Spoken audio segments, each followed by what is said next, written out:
Good morning, everyone. Are you an aspirant of Union Public Service Commission Civil Services Examination and facing difficulty in answer writing?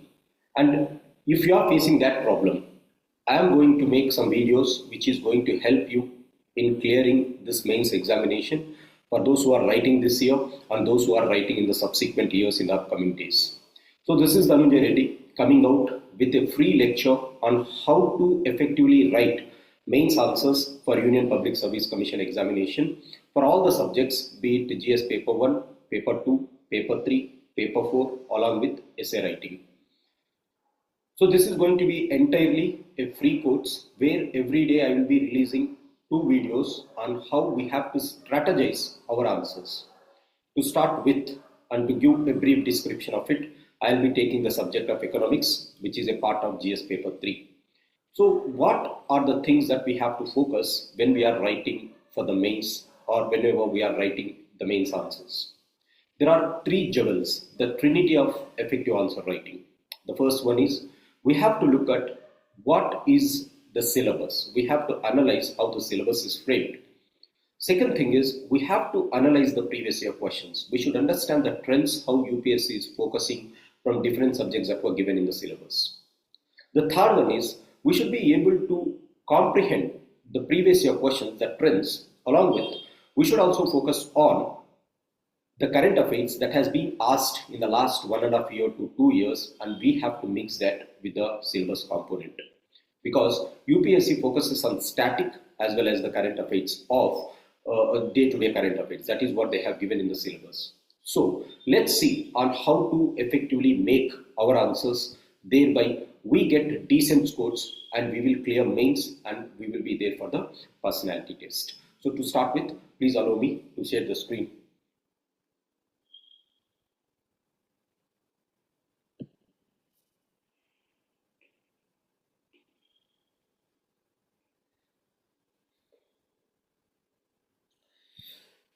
So this is the first video that I am going to make. Trends in Indian economy, GS paper 3. UPSC mains. This is exclusively for those who are writing mains this year. This is going to create a value addition for you and it is going to help you immensely to boost up your answer writing. So how to effectively write answers for mains examination. So what are the 3 jewels of effective answer writing? The trinity of effectiveness is understanding the syllabus, as I said, understanding the trends, and we have to base or expect the questions that UPSC is going to ask from the static as well as from the current affairs, particularly from the last 1 year's current affairs. For that, a person should be diligently following the current affairs for the last 1 year or 2 years. So with that experience that we have got up over a period of time, I am bringing this series. So let's start with the subject analysis first. What is the trends of GS paper 3 economics? We all know that in GS paper 3 there are 4 components. One is economics, second one is science and technology, third one is environment and disaster management, fourth one is internal security. So out of this they are going to ask 20 questions every year, 10 marker, 10 15 marker. So what is the scope of economics in this? The thing that you are seeing on the slide is the syllabus, and from the last 6 years, how many questions were asked from each and every part of the syllabus of this economics. So the total number of questions that were asked in 2024 was 8, 2023 it was 8, 2022 8 questions, 21 8 questions, 2020 8 questions. So the first observation is in the last 5 years, UPSC is picking up 8 questions from economy. In that, 4 questions will be from 10 marker, 4 questions will be from 15 marker. Before 2020, they used to ask 9 questions and 10 questions. So from 2014 to 2017, they used to ask 12 questions. From 2017 to 20 or 19, they used to ask somewhere around 10. Now they have reduced it to 8. There are 8 questions that they are asking. So effectively, it is going to be for 100 marks. Now, in this 100 marks, how to score 60% of the marks? This is going to be the highest mark in India. 60% means this is going to be the highest mark in mains answer writing. So if you want to be the topper, what is the thing that we have to focus on? how to score at least 60 marks in this. For that, look at the trends in the syllabus. So this is the syllabus. We have Indian economy, issues relating to planning, mobilization of resources, growth, development and employment. Every year, UPSC is focusing 2 questions from this aspect. Either they will ask the emerging trends in economy. For that, we should have a thorough knowledge about Indian budget and Indian economic survey, and the statements that was passed are given by the Honorable Prime Minister and Honorable Finance Minister of the country over a period of time. For that, we should be regularly following the current affairs along with the Press Information Bureau. Don't worry, this time is limited for you. I will be making all that for you because we have been consistently following that, and we will come out with a crisp and effective way of answering this part of the syllabus. Indian economy and issues relating to planning, mobilization, resources, growth, development and employment. Now look at this. There is growth, employment, development, opportunities.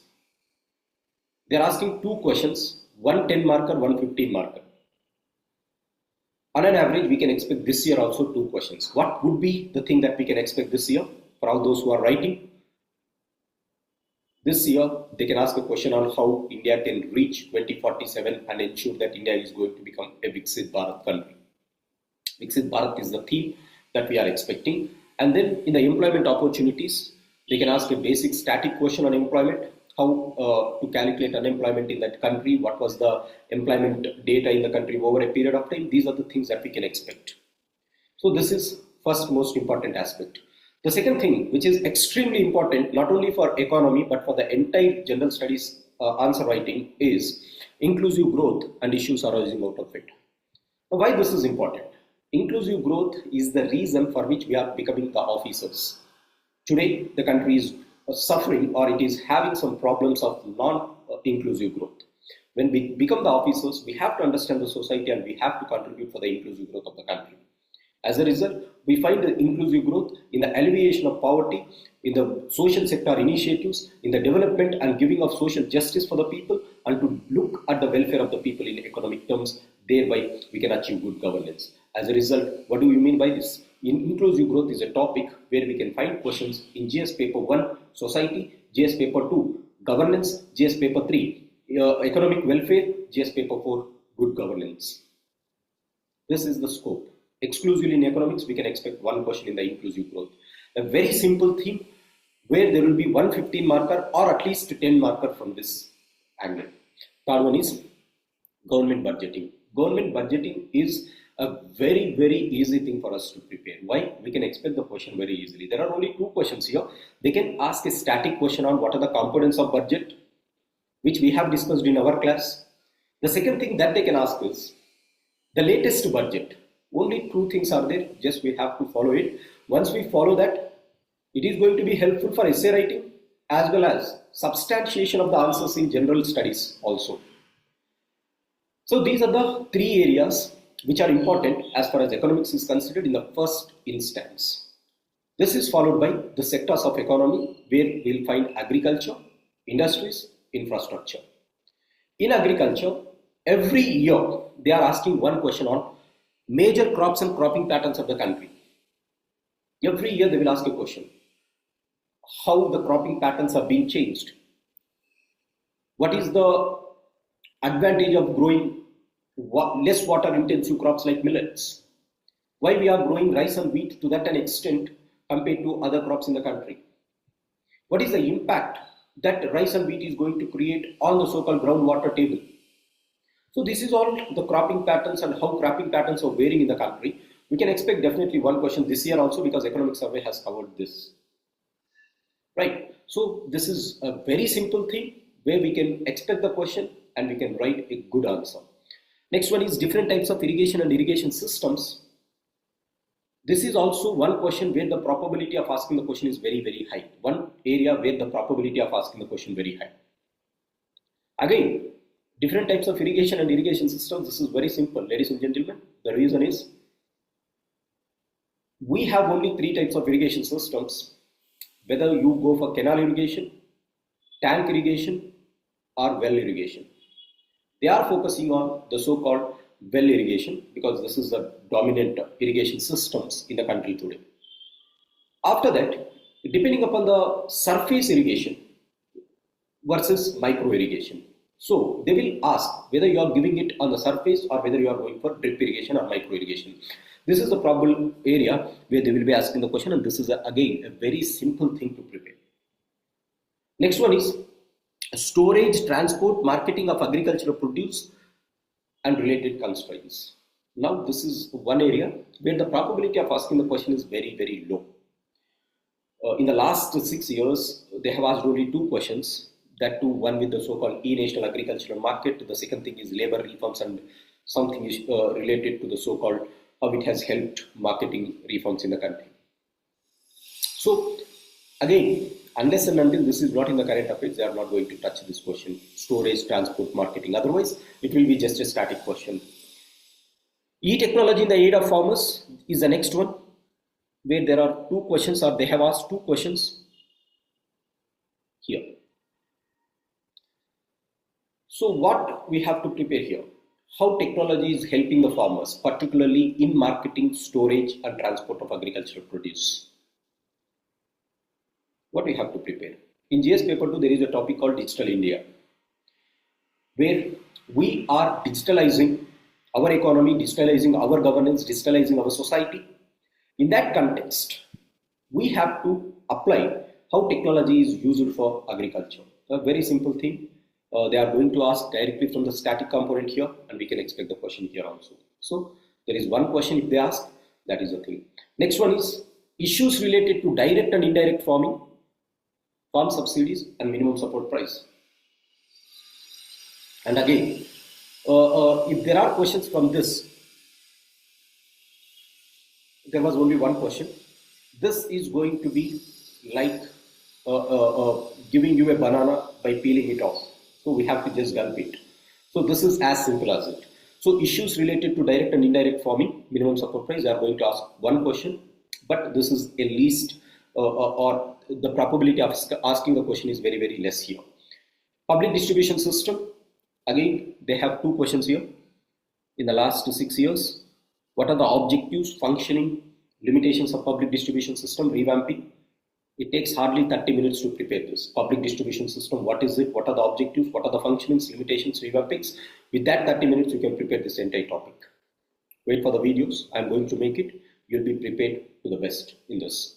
Next, issues of buffer stocks and food security. The public distribution system includes food security, right? So what is public distribution system? Distributing the food grains for the people so that they will overcome the so-called food hunger. For that, we have food security topic, where we have National Food Security Act in India. Through ration shops, we are distributing the food grains, subsidized food grains. So the question is going to be on that. And the public distribution system starts with the minimum support price of government, transporting it to the buffer stocks and making it to reach to the common man. So here also, we have to study the buffer stocks. So when we study the public distribution system altogether, we are going to cover every aspect of this, starting from the minimum support price, the subsidies that the government of India is giving, and support mechanism that the government of India is giving, along with the buffer stocks and the so-called food security. Hence, public distribution system as well as the issues of buffer stocks go hand in hand, and we can expect one question. Hardly it takes 40 minutes of time to prepare both. One of the least focused area in entire economics is this, technology missions. In the last 6 years, they did not ask any question. And if you look at the last 10 years, there is only one question on National Horticulture Mission that was asked in 2016. We are in 2025.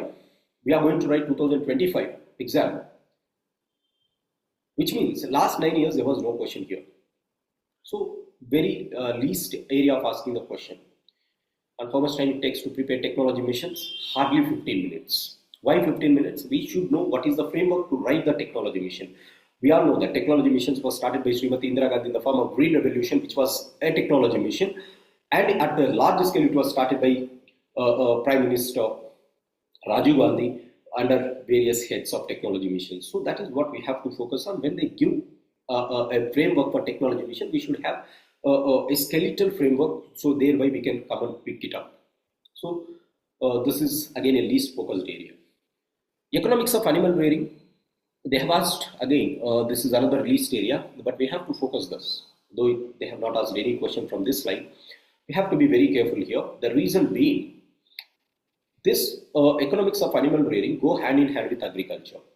Hence, whenever we are writing essay, whenever we are writing about inclusive growth, whenever we are writing about social development, social justice, we have to bring vulnerable sections. Farmers are vulnerable sections in the country. So we have to write about the farmers, how to make them to come out of their poverty. This is one thing that we have. The next thing that you have is food processing and related industries. Look at the syllabus. Scope of food processing industries, significance, location, upstream and downstream requirements along with supply chain management. So this is another important area for UPSC. So they can ask one question in this slide. This is one probable area of asking the question. Again, just like your public distribution system, it takes hardly 40 minutes to prepare this topic. The next one is another most important area for the entire general studies answer writing is labor reforms in India, land reforms in India. So after independence, we all know that there were two types of land reforms. One is the institutional reform started by Pandit Nehru. Second one is technological reform started by Srimati Indira Gandhi.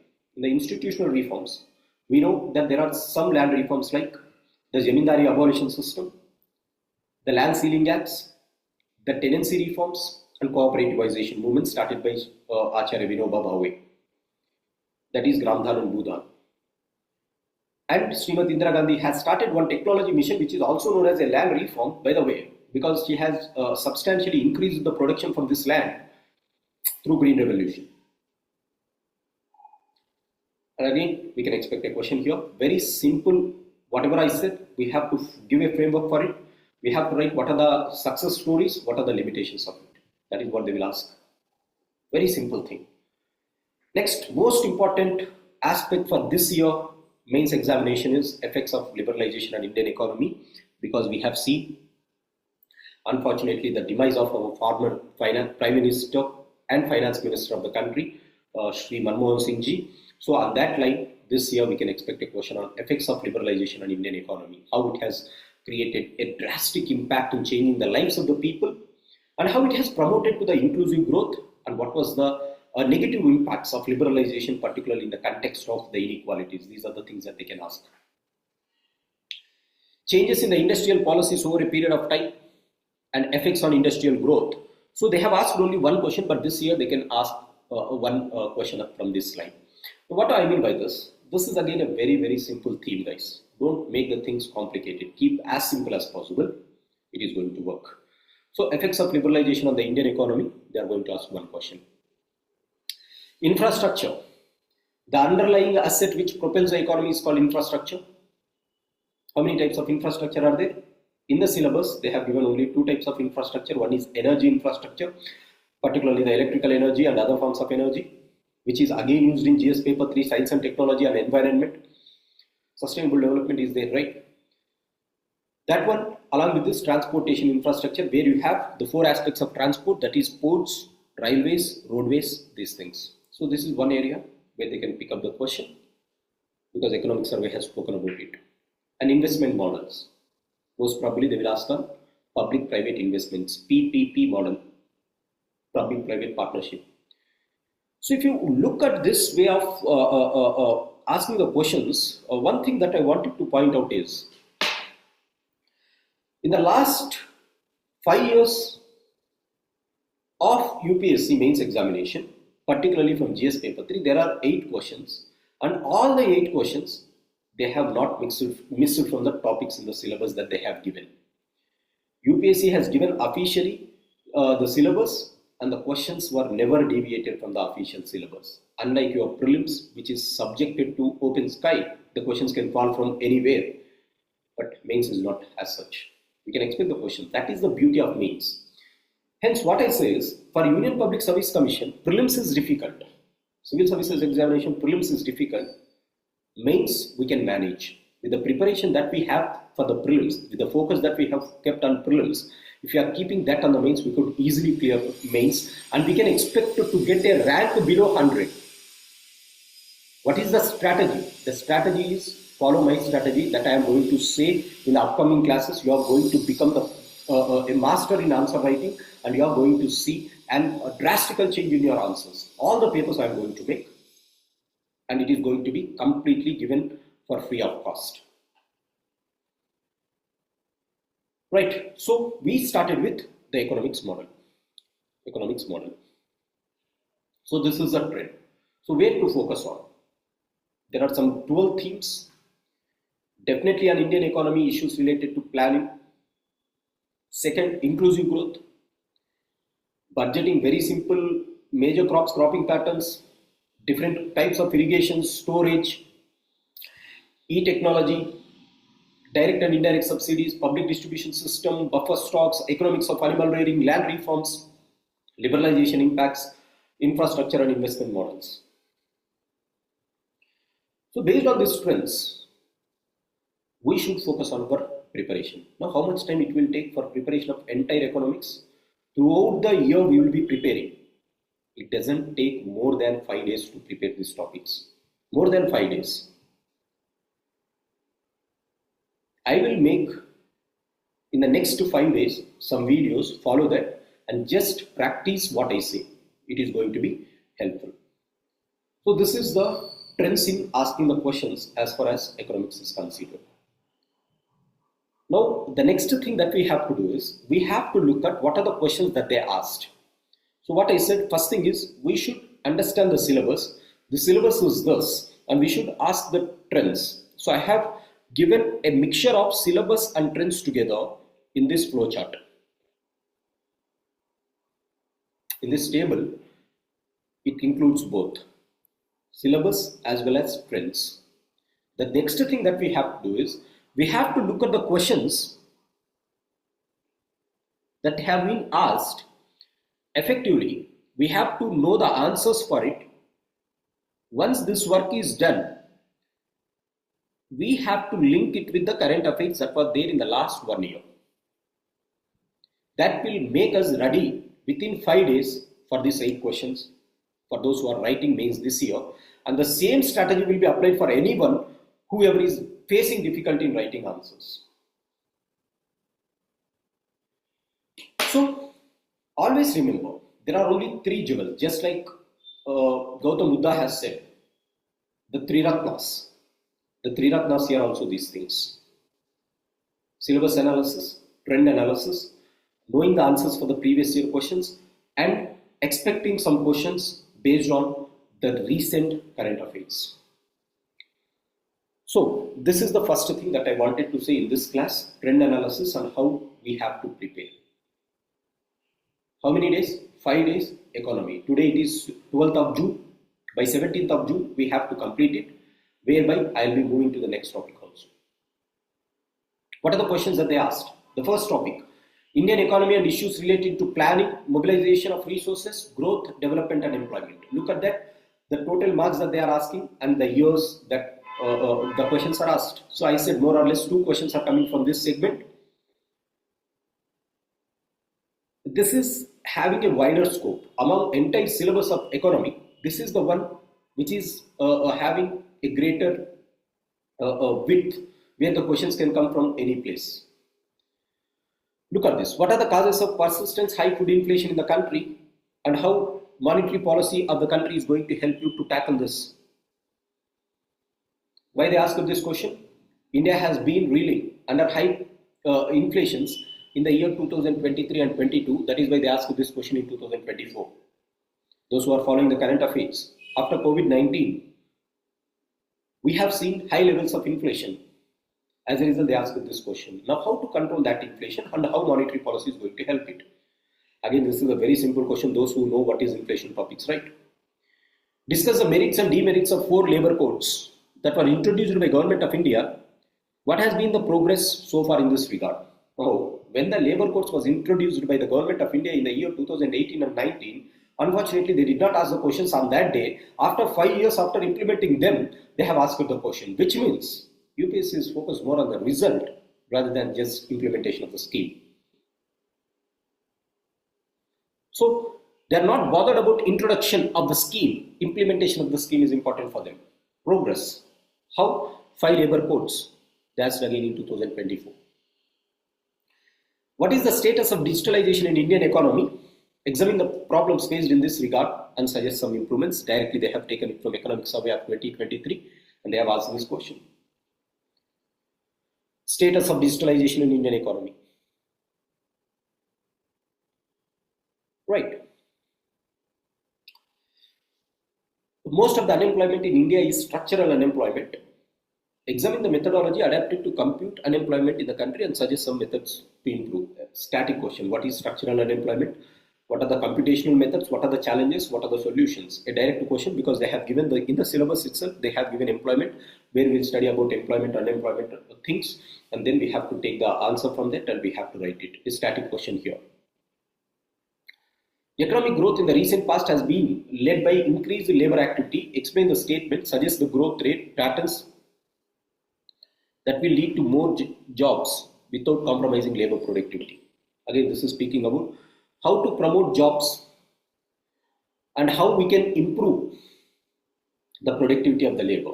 This is again one question that we can expect this year, because artificial intelligence is replacing human labor.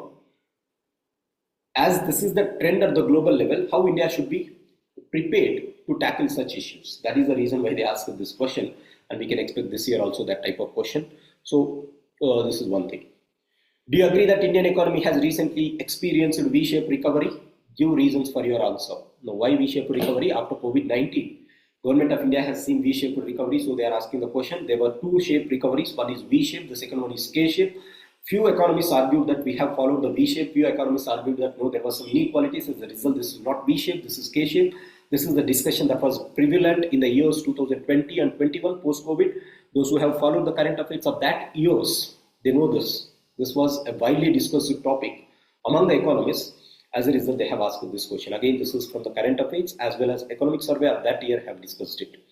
Explain the difference between computing methodology of India's GDP before and after 2015. So we all know that the computational methodology of national income in the country has changed in the year 2015. So what was the method that was followed earlier? As the previous method was having some drawbacks, we have entered into other method, that is called, from the so-called expenditure method, we have moved to the so-called GVA added method. The question is framed on that line. So, okay, this is a static thing. Why I say this is static thing? The question was asked in 2021, 2015, the changes were done. Any economy faculty, not only me, who is telling you the economics class will tell you this. So this is an expected question. Explain the rationale behind the Goods and Services Tax Compensation to the States Act 2017. How has COVID-19 impacted the GST Compensation Fund created in new federal divisions or tensions? So this is important not only for paper 3, it is important for paper 2. The reason is in GS paper 2 you have federal relations, the relations between central and state of federal relations. In the legislative sphere we have relations, in the executive sphere we have relations, in the financial matters we have relations. So this speaks about financial relations and financial federal tensions in the country. This year we can expect the same question in GS paper 3 as far as executive functions are considered, because the governor of Tamil Nadu has created much of the problems, thereby Supreme Court intervened into that matter and they have given some solution for this. So similar type of question we can expect. This question is not going to be repeated because GST compensation was over by 2021.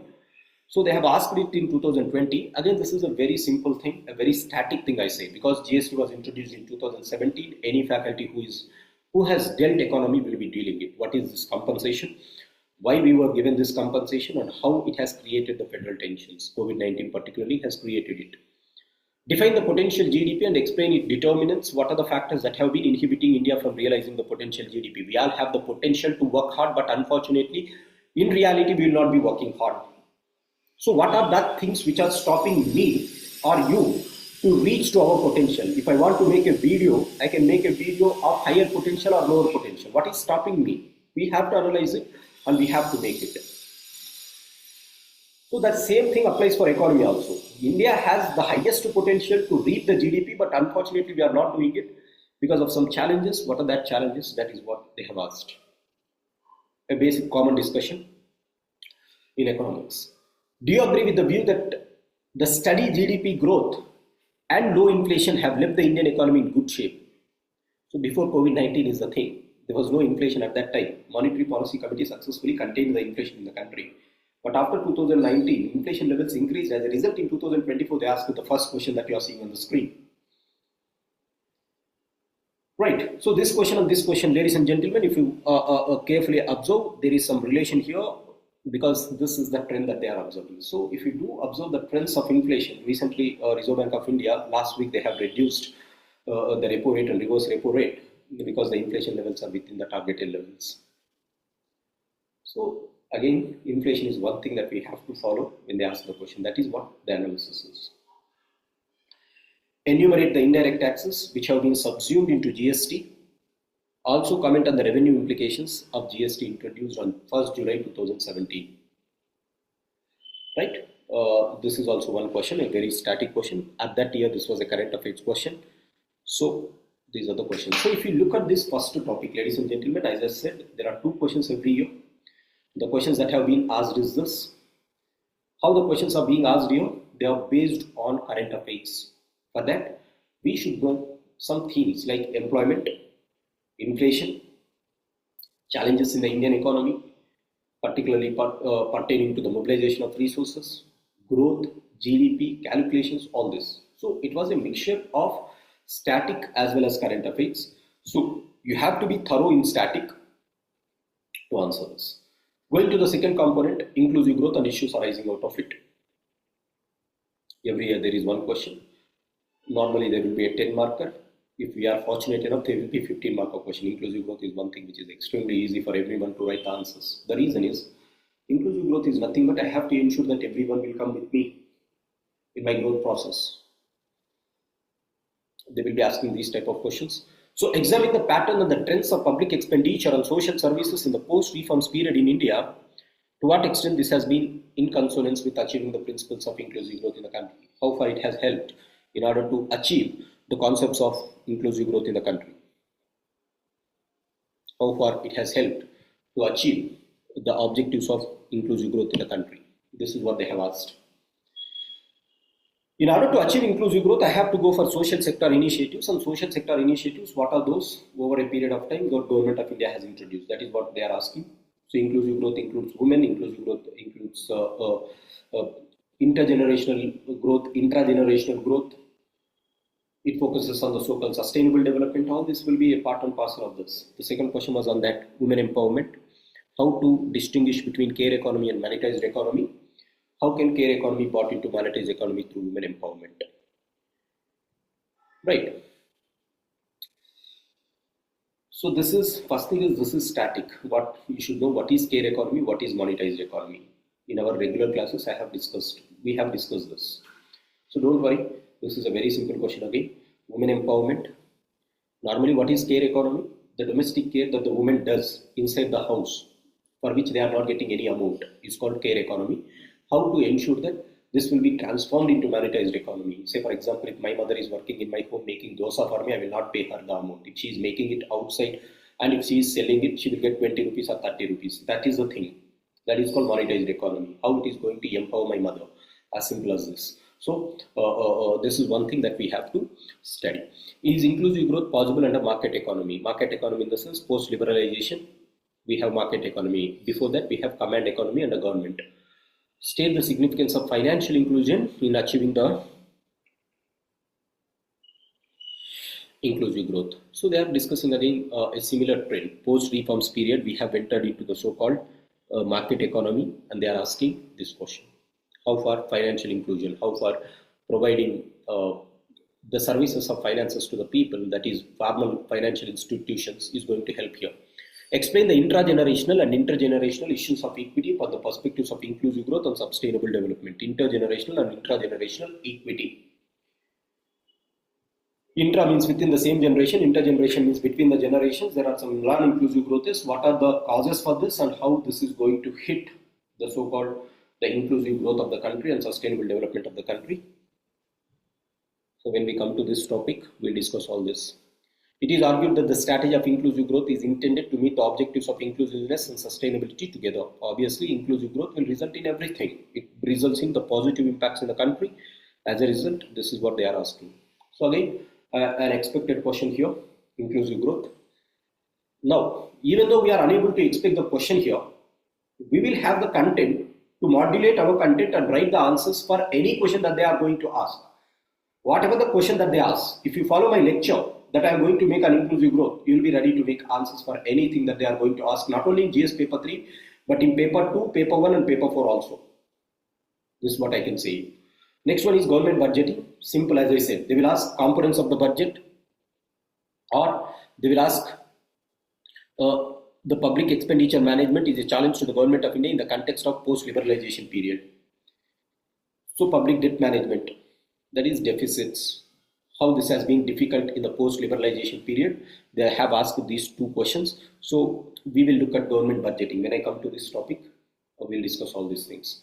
Major crops and cropping patterns in India. What type of questions they are asking? The role of millets in providing health and nutritional security. The directive statement of Finance Minister Srimati Nirmala Sitharaman ji in her budget session. She has said this in 2022. Shri Anna, millets are called Shri Anna.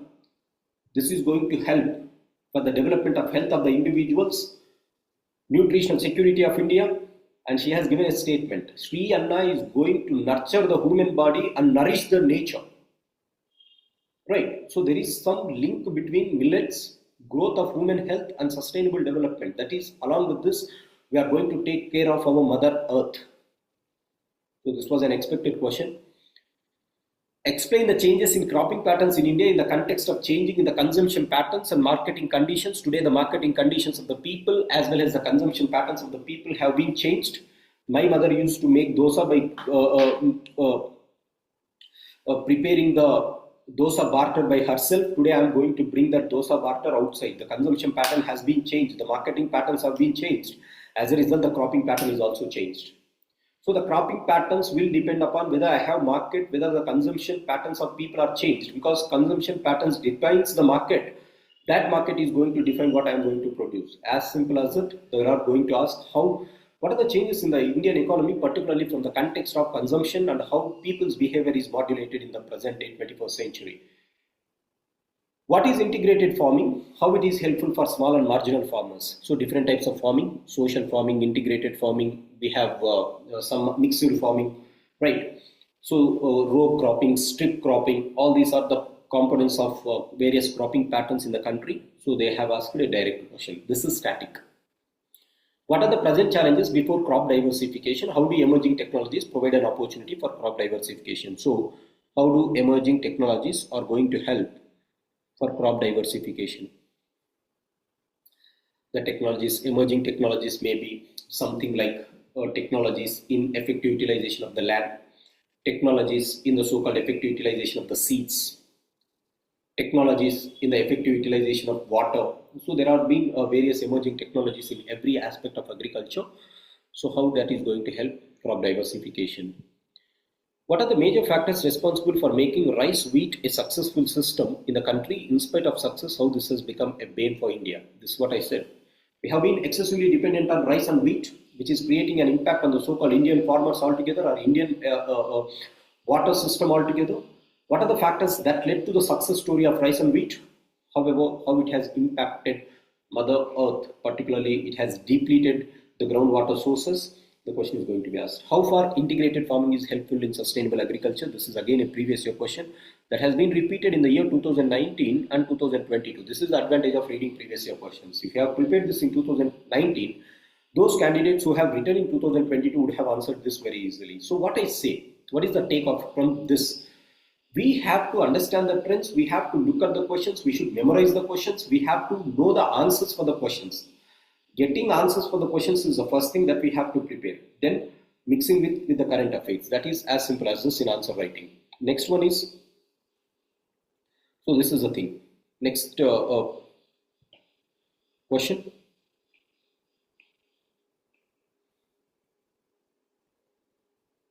Different types of irrigation and irrigation systems. What are the major challenges faced by Indian irrigation system in recent times? What are the measures taken by Government of India? How and to what extent would micro irrigation help in Indian water crisis, solving the Indian water crisis? Suggest the measures to improve water storage and irrigation systems to make judicious use of water under depleting scenario. Elaborate the impact of National Watershed Management Program in increasing agricultural production from water stressed areas. If you carefully observe, there is some integral linkages between each and every question. What does this mean? Wait for the class. When I take irrigation, I will tell you this. Different types of irrigation and irrigation systems. It takes hardly 45 minutes to prepare this topic. Don't worry, when I come to this, we are going to discuss all these things. Storage, transport and marketing of agricultural produce. As I said, they are not asking regular questions here. Unlike irrigation systems, unlike major crops, cropping patterns, inclusive growth and the economic issues, there was definitely some questions, but from here the questions are not recurrent. What are the main bottlenecks in the upstream and downstream process of marketing of agricultural produce in India? What are the main constraints of transport and marketing of agricultural produce? Same question asked in 2 different years. If you prepare for 1 year, for the other year you can write. E-technology in the aid of farmers. How does e-technology help the farmers in the production and marketing of agricultural produce? How can biotechnology help to lead to improve the standards of people? They asked in 2019. Normally it has to be in science and technology also, but I have given in economy itself. How was India benefited from the contributions of Sri Mokshagunam Vishweshwaraya and Dr. M.S. Swaminathan in the fields of water engineering and agricultural science respectively? Again, this is a science and technology question. However, as they are asking about the so-called water engineering and agricultural science, this I have taken it in agriculture stream of the so-called GS paper 3. Why they asked that question? These people were in news. As a result, they have asked that question. So again, we can expect a question from here also. Don't worry. Next. After that, moving further, issues related to direct and indirect farm subsidies and minimum support price. What are direct subsidies? What are indirect subsidies? What is the impact that it is going to create on WTO? 20 minutes discussion. We can get 15 mark on any year. As long as the syllabus remains constant, I can bet that the material that I am going to provide you is going to make you to write the best answer for these type of questions. Right. Public distribution system, objectives, functioning, limitations and revamping. What are the major challenges in the public distribution system in India? Because they have asked directly that question. Challenges means limitations. How it can be made effective, revamping. What are the reformative steps taken by government to revamp it? Look at this. Directly they picked up from the syllabus component. Issues of buffer stocks. Elucidate the importance of buffer stocks for stabilizing agriculture prices in India. What are the challenges associated with these buffer stocks? Last year they asked this. What are the salient features of National Food Security Act and how it has helped to overcome the so-called hunger and malnutrition in the country? The same question was asked in GS paper 2 in 2020. National Food Security Act has helped to overcome hunger, but unfortunately it didn't tackle the malnutrition. What are the recent steps taken by Government of India to overcome the malnutrition along with ensuring that there is no hunger in the country? Right, food fortification is the answer for that. Okay, we'll discuss that when I come to GS paper 2, but in GS paper 3 also we'll find this. What does this mean? This is one thing. Food security is something which is covered with poverty in GS paper 1, which is covered with social justice in paper 2, which is covered with the so-called food security directly in GS paper 3. So again, this is having a relevance in all the papers. Next thing is technology missions, economics of animal rearing. The last question that they asked in here is in 2015. They have asked how animal rearing, livestock rearing has a potential to boost the non-farm employment and increase the income in the rural areas, and what are the suggestions to improve this sector. Hardly 15 minutes discussion again. Food processing and related industries. Direct question, what is the scope and significance of food processing industries? Because in the syllabus they have given what is the scope and scope and significance. What are the challenges and opportunities of food processing sector in the country? Challenges and opportunities. What does this mean? Scope and significance. How can income of the farmers can be substantially increased? What are the advantages of it? So again, is its significance. This is asking about scope, and they are asking about limitations. Elaborate the policy taken by Government of India to overcome this food processing sector, to improve this food processing sector. Look at this, a very simple question, 15 marker. A decent answer can be written where you will get more than 60 marks if you present in that way. Land reforms in India. What are the factors responsible for the successful implementation of land reforms in some parts of the country? State the objectives and measures of land reforms in India. Discuss how land ceiling policy of land holding can be considered as an effective mechanism or effective reform under the economic criteria, and how did land reforms in the country help the improvement of socio-economic development of marginal and small farmers in the country. Once this is directly related to land reforms, what are the objectives of land reforms, what are the various initiatives that Government of India has taken up over a period of time, and how far they were successful in implementation of this. Next one is effects of liberalization on Indian economy. Faster economic growth requires increased share of manufacturing sector in GDP. In the manufacturing, particularly MSMEs. Comment on the present policies of Government of India and the MSMEs. MSMEs is one of the most important things that we have to focus on every year. Right, they can be asking these type of questions directly. Next one is infrastructure, energy, ports, roads, railways, airports.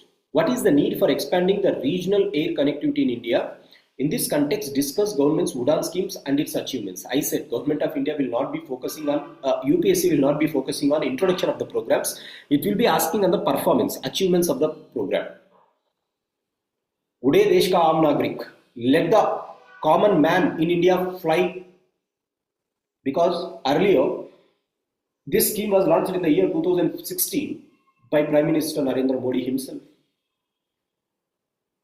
Those who are following current affairs of that year, they will be knowing it. Don't worry, we have been following the current affairs from the last 12 years since our preparation. We have entered into this. So as a result, we will be able to connect all these things. We have a team who is making these things. Almost everyone is experienced in the current affairs of the last 12 years. So UDAN scheme was launched on that year. Ude Desh ka Aam Nagrik. And it has substantially increased the traffic of the so-called air transportation in the country. And today the unserved and underserved areas of the country had some connectivity with the so-called air transportation. They are asking how it is going to expand. What is the need for expanding this? What is the need? Because we are going to have a population of 165 crores. By 2060, we are in 2025, in the next 35 years, we are going to have a population of 165 crores according to United Nations Population Report. In order to cater the demands of this growing population, we should have high-level technology, high-level infrastructure. And the most important infrastructure in the transportation segment, which can reduce your time of travel and can boost your economy, is air transport. As a result, they ask this question. Okay, a very simple discussion on air traffic or air transportation.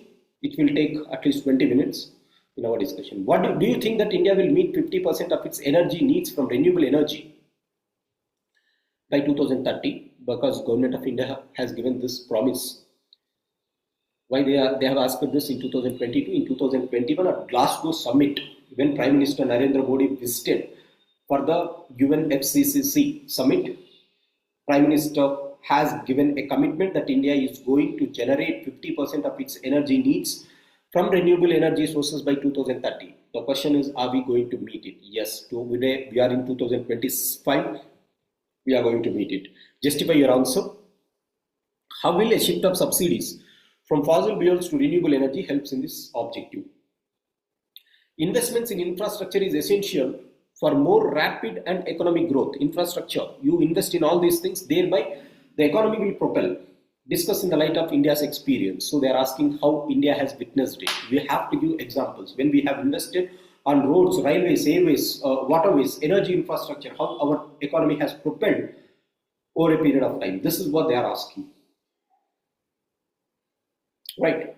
Next, investment models. So discuss the benefits of deriving electrical energy from sunlight in contrast to the conventional energy generation, such as the so-called conventional energy generation is from power plants which are using coal or the so-called oil. What are the initiatives offered by government for this purpose to generate solar energy? Solar energy has been in news from 2016, and this is also in news even today. So again, these are all expected questions from the current affairs, guys. Why is PPP required in infrastructure projects? Because one agency will not have full money. As a result, we have to collaborate with both public and private. Public alone will not have money. Private will not have money. So you have to go for a combination of both. And examine the role of PPP model in redevelopment of railway stations in India. Today we are transforming the railway stations, railway platforms in the country. How PPP models are going to play a very crucial role. Examine the meaning of investment in an economy in terms of capital formation. Discuss the factors considered while designing concession agreements between public and private property. This is something which was the most difficult question in the last 6 years, which students will face a difficulty in answer writing, because they have given how to make concessional agreements between public entity and private entity. Concessional agreements, how it is designed. People will not be having the knowledge. This I accept, except this question in the last 6 years. Everything is from the general discussion. So what do I mean by this? These are the questions that they have asked. These are the questions that they have asked. Give me 30 seconds.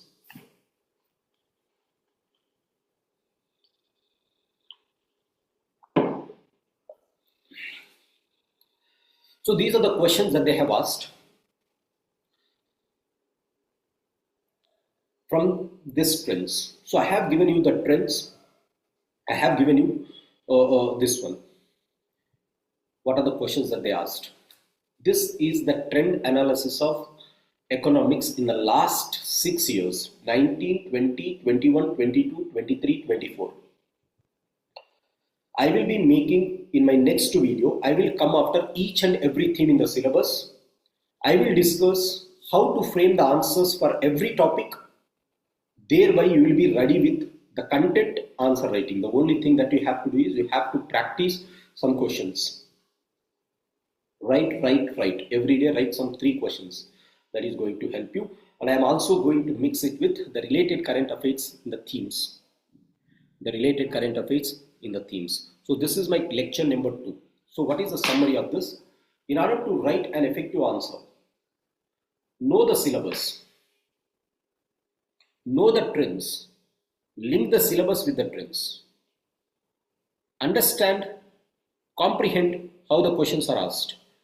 Next is know the answers for the themes and link it with the current affairs. Your work is going to be over. So again I say, never worry about answer writing in mains. Content will be provided in the class, in my discussions. Answers will be provided in my discussions. I will let you know how to write answers for everything. And this is going to be a completely free initiative. As far as my responsibility towards the society is considered, we are doing this program, right? Just like our prelims program. This time I'm going to do this entirely on YouTube channel, right? Thanks for joining, ladies and gentlemen. This is lecture number 2. I felt that lecture number 1 was not that much good, so I have again made the entire video. So please watch it. It is going to help you, right? And I will be making video number 3 on each and every theme. I will start with the themes which can be completed quickly, and then we will move to other themes, right, Jelly? Right, this is the thing that I wanted to say. So if you are having any problems in answer writing, you can directly contact me in my YouTube channel or in my Telegram channel. The links of that Telegram channel are going to be provided here. You can also write the answers, evaluate with your peer group. I will not be having the time to evaluate them. Please evaluate with your peer group. If I make my team ready to evaluate, then I will tell you. But I am going to cover previous year questions. I am going to say what are the current affairs that we can expect for mains 2025, just like the theme analysis that I have made today. This is going to make you to the best in answer writing. My target is my students have to get below 100 rank in UPSC, and I congratulate all the people who have passed this UPSC prelims. The results were announced yesterday. Just focus on what I am saying. It will be helpful for you. Right, guys? We'll meet soon. Thanks for joining. Have a great day and wonderful week ahead. Bye-bye.